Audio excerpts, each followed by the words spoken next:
Today was a maximum effort day. I'm using 120 pounds of chains. This works on the mid-range and lockout, which is what I'm always working on, and it has improved. Even though despite the time I had to take off, it has improved a lot.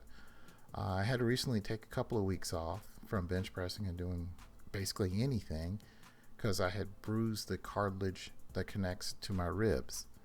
Now this particular injury I did a couple of weeks ago, and the problem with it was I couldn't do overhead presses. If I sneezed it would hurt and so forth. But I'm glad to be back.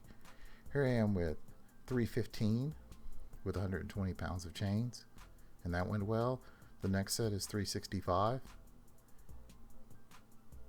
When I bruised that cartilage, I could not bench nothing without pain. Here I am, 365, and that went well. And then my next attempt is 385. Here I'm lowering it. And that's basically 505 at the top. And it went well. Then I moved on to dumbbell bench presses off the ball. Now the reason I selected this exercise is because I wanted to work on my stability muscles since I really haven't used them in a while. And I just wanted something where I could train and I don't have to use excessively heavy weight, but I can really make my muscles work. So that's why I selected the ball.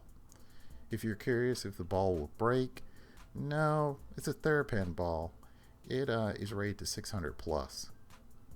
I'm sorry, TheraBand ball. Then I moved on to flies off the floor. And what these do is they allow you to work your chest without necessarily involving a lot of shoulder activity. So I like to do these. I'm using a light enough weight to where I can really get a good stretch, and I can really just concentrating on working the muscle. It's not a power movement. It's, you might say, a bodybuilding movement. Just making that area strong. For me, if I don't do flies in a while, it will affect my bench press. Then afterwards, JM presses with the safety squat bar. When I'm doing these, the rep range is between 6 and 12.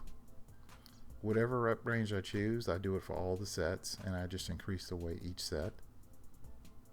And these felt great.